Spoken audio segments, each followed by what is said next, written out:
Hello viewers, I am Mr.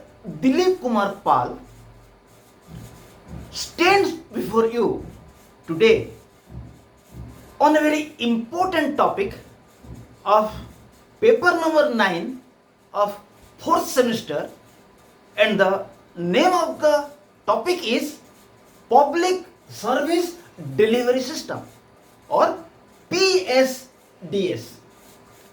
So far as public service delivery system is concerned, we'll discuss mainly its meaning, types, techniques and measures for its reformation. But before I start the topic meaning of public service delivery system, I want to intimate my well-wishers and viewers who are always encouraging me by writing comment, and I want to inform you that on any topic you want on plus 2 first year, plus 2 second year, plus 3 first semester to 4th semester, just write my name and the name of the topic in YouTube. The video will be available to you. And I request you, my viewers, to subscribe if you have not subscribed, so that the benefit you will get.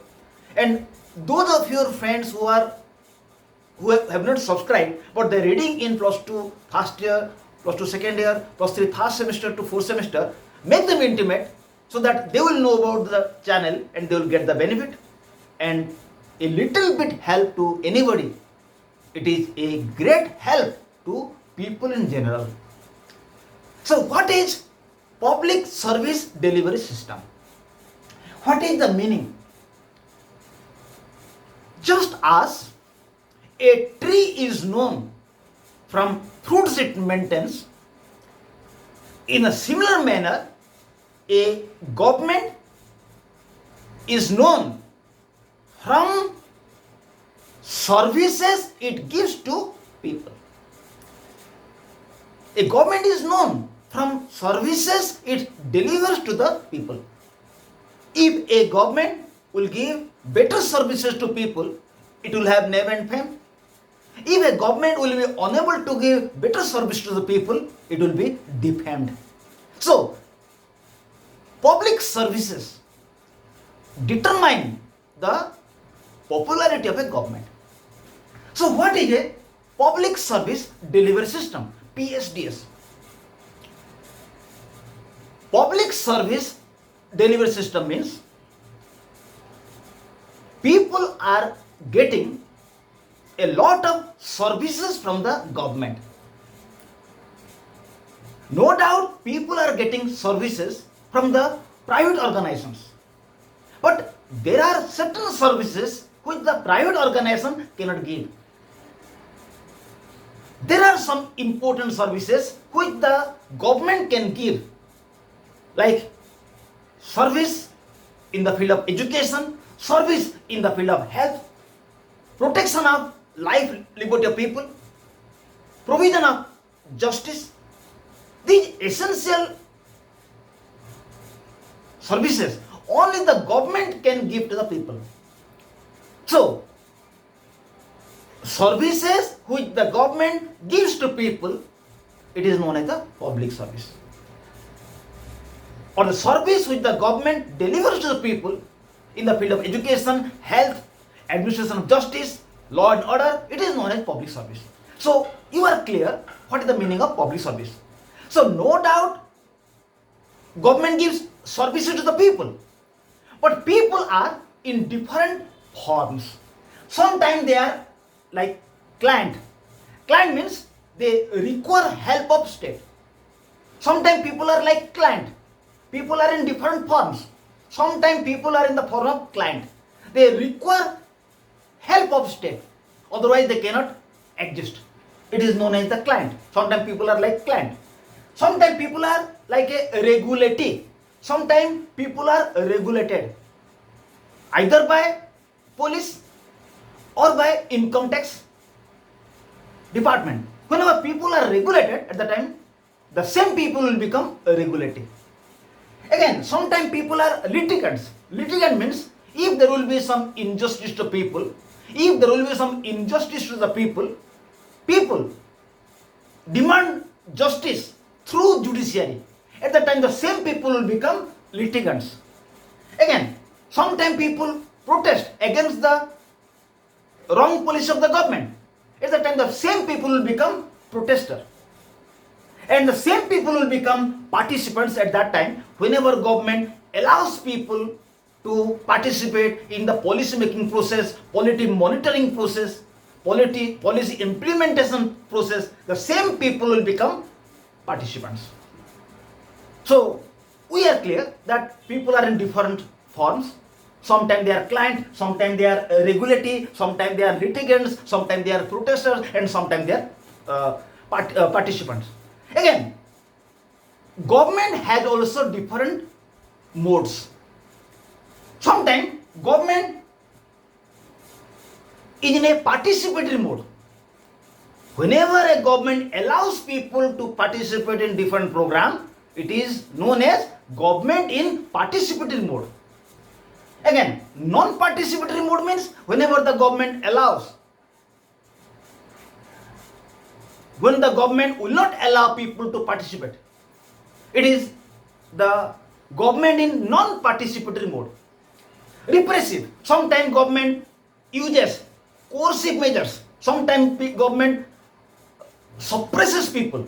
It is known as the same government will become in repressive mode. Sometimes government is in the manipulative mode. Manipulative mode means sometimes the government in theory says it gives people freedom, but in practice it is something else. It is known as the manipulative mode of government. Then sometimes the government is incremental, sometimes the government is in incremental mode. Government is in incremental mode means sometimes government rules through bureaucrats in the name of efficiency. It is known as the incremental mode of the government. So we are clear about the meaning of public service delivery system. Now discuss what are the types of public service delivery system. There are mainly 4 types of public service delivery system. One is transaction intensive. Number 2, non-transaction intensive. One is transaction intensive. Number 2, non-transaction intensive. Number 3, universal service. Number 4, particular service. So first of all, take up what is transaction intensive. Transaction intensive service means whenever there will be continuous discussion between the service provider and the client, it is known as the transaction intensive. For example, the doctor and the patients continuously they will interact with one another. It is known as transaction intensive. Again, the teacher is teaching to students. Continuously there will be interaction between the students and the teacher. It is transaction intensive. And transaction intensive, again, sometimes it is discretionary and sometimes it is non-discretionary. Transaction intensive will be discretionary at that time. Whenever there will be an interact between the doctor and the patient, it is up to the doctor whether he will refer the patient to some other where or not, to some other places or not. Again, in the same way, whenever a teacher is teaching to the students, at that time the teacher, it is up to the teacher to adopt which method. It is known as transaction intensive discretionary. And transaction intensive non-discretionary means whenever money will be deducted from the salary of the people for the provident fund, at the time there will be no discretion. Money will have to be deducted. So, transaction intensive is a system where there will be continuous discussion between the service provider and the clients. Just opposite of it is non-transaction intensive. Non-transaction intensive means there will be no continuous discussion, interaction between the service provider and the clients. For example, whenever there will be any interview, the organization will not intimate questions to the students. There will be no interaction between the service provider and the clients. It is known as the non-transaction intensive. Then third one is universal service. Sometimes the government gives services. Sometimes the government gives services to all. It is universal services.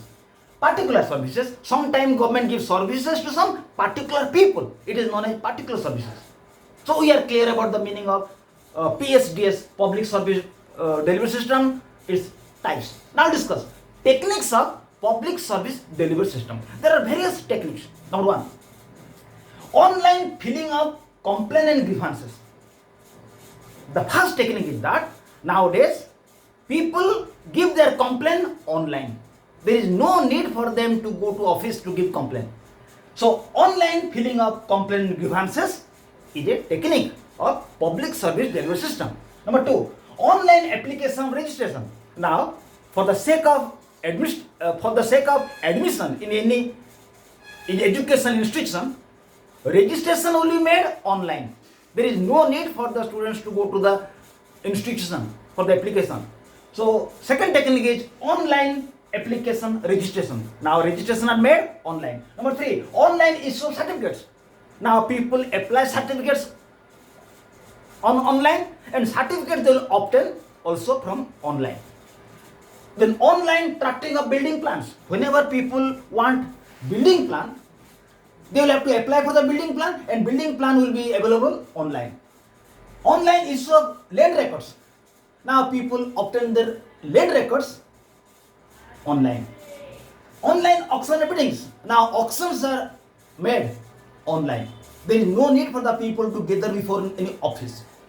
Online mandi, market rate. Now market rates are available online. Whenever a person wants to know about the market rate, the rate can be available, the rate is available online. Online payment of dues. Now dues are given online. Easy access to information. Now all the informations are available online. Any person who wants information, he can obtain it from online. These are all the techniques of Public Service Delivery System. Now discuss some reformation will have to be made in the Public Service Delivery System so that it will be better. Number one, employees in charge of PSDS, Public Service Delivery System, must be given power, freedom, infrastructure to serve their purpose. So employees, those who are in the Public Service Delivery System, those who are attached with the Public Service Delivery System, they must be given power, freedom and sufficient infrastructure so that they can function in a better way. Number two, there must be decentralization of power. There must be decentralization of power. Power should be decentralized so that Public Service Delivery System will be better. Number three, frontline bureaucrats of PSDS must be delegated power. It means those bureaucrats or civil servants who are working in the field, they must be given sufficient power so that they can work in a better way. Fourth, citizens charter. Citizens charter must be prepared where details of service are mentioned. Citizens charter must be prepared. In citizens charter, it will be clearly mentioned who will give service, what service it will give. Everything will be mentioned. Who will give service, what type of service will be given, and what was the time limit. So citizens charter must be prepared. Now five, not only citizens charter will be prepared, it will have to see whether citizen charters are properly implemented or not. Number six, there must be transparency. There must be transparency or clear cut about what citizens expect, what is promised to be delivered, and actually what is provided. There must be transparency in the Public Service Delivery System. It means what is promised to citizens, but actually what is given, and what citizens expect. Everything must be transparent so that public service system can be better. Then in PSDS system, everything must be open and nothing should be hidden. Then 8, there must be public grievance cell where people can give complaint. There must be public grievance cell where people can lodge complaint if they will not get public service. Then 9, complaint in the grievance must be monitored from lodging of complaint to solving of complaint. Not only complaint cell will be formed, but also in the complaint cell it should be monitored when the complaint is been given, when the complaint is solved, so that public service delivery system would be better. Then adequate step must be taken not to shelter corruption in the public service delivery system. Step must be taken not to allow corruption in public service delivery system. Finally, adequate training must be given to those employees who are attached with public service delivery system. So okay my viewers, in this video we have discussed what public service delivery system is, what are its types, what are its techniques, and what reformation must be made for the betterment of public service delivery system. Thank you viewers. I request you to watch this video attentively. In course of watching, write down your notes so that you will get the benefit. Thank you. Have a good day.